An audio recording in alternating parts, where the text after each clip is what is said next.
Hello everyone, and welcome back to the channel. Today we are diving deep into one of the most significant changes coming to the Samsung Galaxy lineup in over half a decade. If you have been following the rumors, you might have heard whispers about camera changes, but today we are moving past whispers and looking at confirmed reports. The Galaxy S27 Ultra is about to lose a camera that it has had for 6 straight years. This is not just a random rumor from an unreliable source anymore. It is backed by fresh industry reports, supply chain data, and official statements from insiders. I have gathered every single detail on what is changing, why it is changing, and what this means for you as a user. So, grab your coffee, sit back, and let's break down everything you need to know about the future of Samsung's flagship phone. Let's start with the headline news because it is going to shock some long-time fans. Samsung is reportedly cutting the Galaxy S27 Ultra from 4 rear cameras down to 3. For years, the Ultra series has been defined by having more lenses than almost anyone else. But that era is ending. The camera getting removed is the 10-megapixel 3x optical zoom sensor. This specific lens has been standard on every Ultra model since the year 2020. It has been a reliable workhorse for portrait shots and medium-range zoom. However, according to multiple new reports, its time is up. In its place, Samsung is not adding another lens. Instead, they are consolidating power. They are going with one stronger zoom camera instead of 2 weaker ones. The replacement will be a massive 50-megapixel telephoto sensor with FFX optical zoom. To make sure we are all on the same page, let's list out the complete rumored S27 Ultra camera lineup so you can visualize the new setup. First, you still have the monster 200-megapixel primary sensor. This remains the anchor of the system, providing incredible detail and cropping ability. Second, there is the 50-megapixel ultra-wide camera, which handles landscapes in tight spaces. Third, we have that brand new 50-megapixel 5x zoom telephoto lens. And finally, around the front, there is a 16-megapixel selfie camera. Notice what is missing. There is no dedicated 3x lens anymore. The gap between FX and 5x will now be handled digitally or through cropping from the main sensor, while true optical quality is reserved for the longer 5x reach. Now, the big question everyone is asking is why? Why would Samsung remove a camera from their absolute best phone? Is this a downgrade? Are they trying to save money at our expense? Well, an industry official actually explained the reasoning directly, and it is quite fascinating. They stated that camera image quality has hit a point of technological saturation. Let's unpack that phrase. Basically, it means that simply adding more lenses is no longer giving users a noticeably better photo experience. We have reached a stage where having 4 cameras does not automatically mean better photos than having 3 high-quality cameras. The software processing, the sensor size, and the lens quality matter far more now than the sheer number of glass elements on the back of the phone. Adding a 4th mediocre lens just adds complexity without adding real value to the final image. But technology isn't the only factor. The official also pointed to severe manufacturing cost pressure as the real driver behind this decision. Making smartphones is getting incredibly expensive. Component prices are rising, research and development costs are soaring, and consumers are becoming more sensitive to price hikes. By removing one entire camera module, Samsung can significantly reduce the bill of materials for the S27 Ultra. This isn't just about saving a few dollars, it is about keeping the flagship phone affordable enough to remain competitive in a tough global market. It is important to note that this isn't a brand new rumor that popped up yesterday. Talk of the Ultra losing its 3x telephoto actually goes back to April of this year. Since then, multiple independent reports from different analysts and supply chain watchers are lining up on the exact same outcome. When multiple sources who do not talk to each other all say the same thing, it makes it increasingly likely that this change is real and already in production planning. We are past the speculation phase and entering the confirmation phase. However, this story is bigger than just the Ultra. Samsung is shaking up the entire lineup structure next year. They are expanding the family to 4 distinct models: the base S27, the S27 Plus, a brand new S27 Pro, and the S27 Ultra. This is a major strategic shift. Let's talk about this new Galaxy S27 Pro, because it is essentially filling the gap left by the Ultra's lost camera. The S27 Pro camera setup includes a 200-megapixel main camera and a 50-megapixel ultra-wide. Believe it or not, those are the exact same sensors as the Ultra. You read that right. The Pro gets the same main resolution as the top-tier model. The difference comes down entirely to zoom. The Pro gets a new 12-megapixel telephoto with 3x optical zoom. Essentially, the Pro is inheriting the old Ultra zoom configuration, while the Ultra moves forward with the superior 50-megapixel 5x periscope lens. Both phones round out their specs with a 16-megapixel selfie camera. Meanwhile, the base and Plus models are expected to stay largely unchanged from previous generations. They will likely feature a 50-megapixel main sensor, a 12-megapixel ultrawide, and a 10-megapixel telephoto. Samsung is clearly segmenting the market very carefully. If you want the ultimate zoom, you buy the Ultra. If you want flagship sensors with standard zoom, you buy the Pro. If you want a compact or mid-sized flagship, you stick with the base or Plus.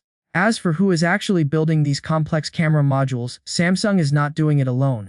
They are working with a wide supplier list to ensure they can meet demand and manage costs. This list includes internal divisions like Samsung Electronics and Samsung Electro-Mechanics, but also external partners like Nemuga, Parton PowerLogix, and China's Sunny Optical. Diversifying suppliers helps prevent bottlenecks and keeps pricing competitive, which ties back to that cost pressure we mentioned earlier.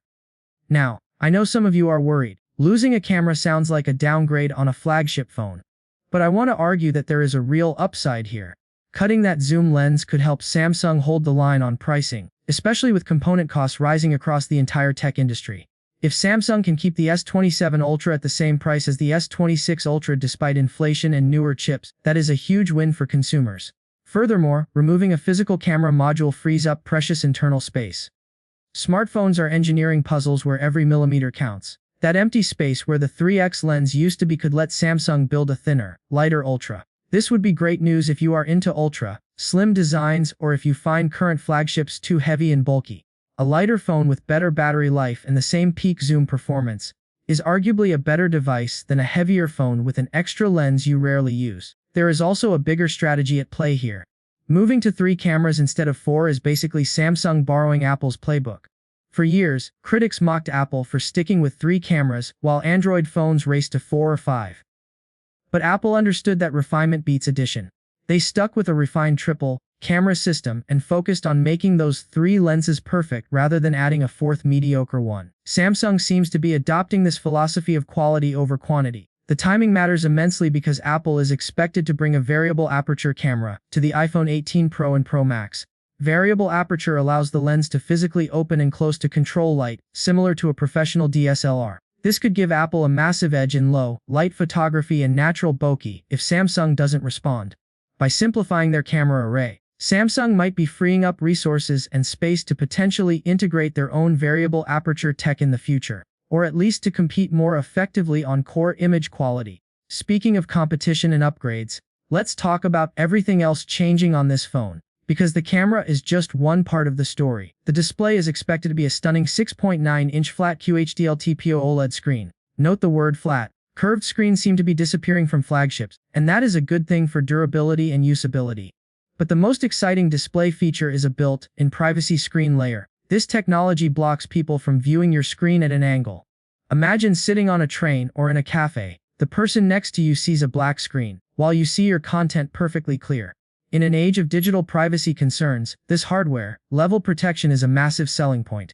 On the design front, Samsung might move away from the individual floating camera rings that have defined recent Ultras.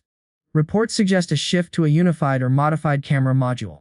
This isn't just aesthetic, it is functional. A unified island is structurally stronger and leaves more room for larger internals, like that bigger battery we will discuss in a moment. Rest assured, though, the built-in S Pen slot is staying put. Samsung knows that S Pen users are loyal, and they are not abandoning that unique feature. Under the hood, the S27 Ultra is rumored to run on the unreleased Snapdragon 8 Elite Gen 6 Pro for Galaxy. This chip will be built on an advanced 2-nanometer process. Moving to Silicon is a generational leap in semiconductor manufacturing. It promises significantly higher performance and, crucially, much better energy efficiency. This efficiency is key to supporting the new camera processing and the larger display without killing battery life. Memory is expected to start at 12 GB of RAM and 256 GB of storage, with higher tiers reaching 16 GB of RAM. However, there is a caveat. Newer LPDDR6 and UFS 5.0 memory technologies might get delayed or skipped entirely to manage costs. Samsung might stick with mature LPDDR5X and UFS 4.0 to keep the price stable. For most users, this won't be noticeable in daily use, but enthusiasts should be aware of this potential trade-off.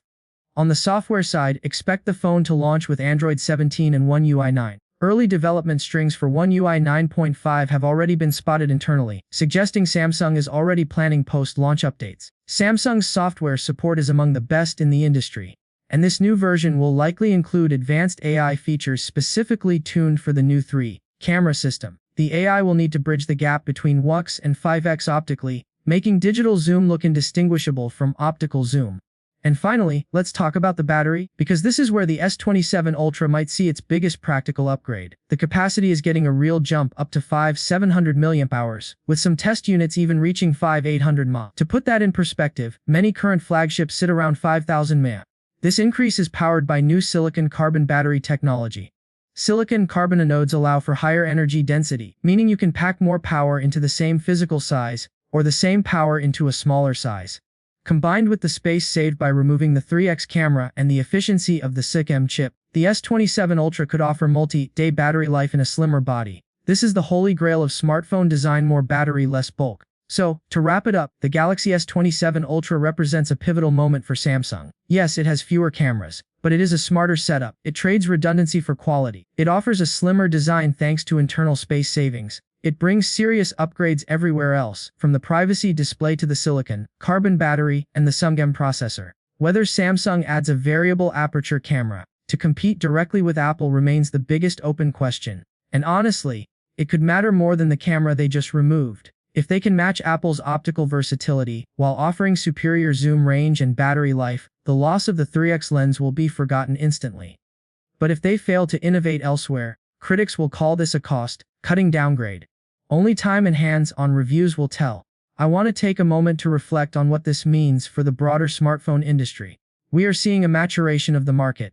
The race to add more megapixels and more lenses is slowing down because physics and economics are setting hard limits. Companies are now forced to innovate in smarter ways. They are focusing on materials science with silicon-carbon batteries. They are focusing on semiconductor fabrication with SiC-M chips. They are focusing on user experience with privacy screens and refined software. The spec sheet wars are ending, and the era of holistic device optimization is beginning. For consumers, this is actually better. Instead of paying for features you don't need, you are getting devices that are better balanced, longer lasting, and more thoughtfully designed. Let's also consider the ecosystem implications. With the introduction of the S27 Pro, Samsung is creating a clearer ladder for upgrades. Users who felt the Ultra was too big or too expensive, but wanted better cameras than the base model, now have a perfect middle ground. This could capture customers who previously defected to Apple's Pro model, because Samsung didn't have a direct equivalent. The Pro Viz Ultra distinction mirrors Apple's Pro Viz Pro Max distinction, making cross-shopping easier for consumers. It shows Samsung is listening to market feedback and adapting their product strategy accordingly. Another aspect worth discussing is the sustainability angle. Fewer components mean less mining, less manufacturing waste, and potentially easier recycling. While Samsung hasn't explicitly marketed this change as an environmental initiative, reducing complexity is inherently greener. If the S27 Ultra lasts longer due to better battery health and timeless design, it reduces e-waste. In a world increasingly concerned with climate impact, efficient engineering is ethical engineering.